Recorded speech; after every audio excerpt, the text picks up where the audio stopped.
السلام علیکم۔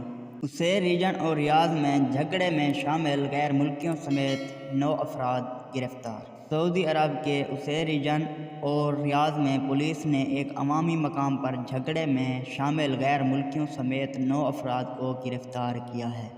سعودی نیوز نے محکمہ امن عامہ کے بیان کے حوالے سے بتایا، اسیر ریجن میں مصری اور یمنی باشندوں کو ابتدائی قانونی کارروائی کے بعد پبلک پراسیکیوشن کے حوالے کیا گیا ہے۔ عوامی مقام پر جھگڑے کی ویڈیو سوشل میڈیا پر وائرل تھی۔ شناخت کے بعد ملزمان کو گرفتار کیا گیا ہے۔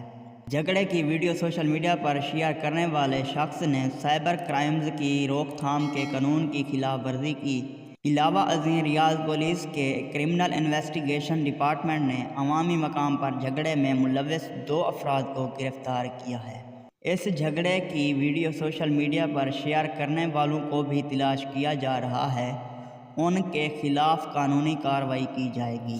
اگر آج کی ویڈیو اچھی لگی ہو تو میرے ویڈیو کو لائک کر دیں اور ایسی مزید خبریں سننے کے لیے میرے چینل کو سبسکرائب کر دیں اور بیل آئیکن کو پریس کر کے آل نوٹیفیکیشن پر سلیکٹ کر دیں۔ Thanks for watching.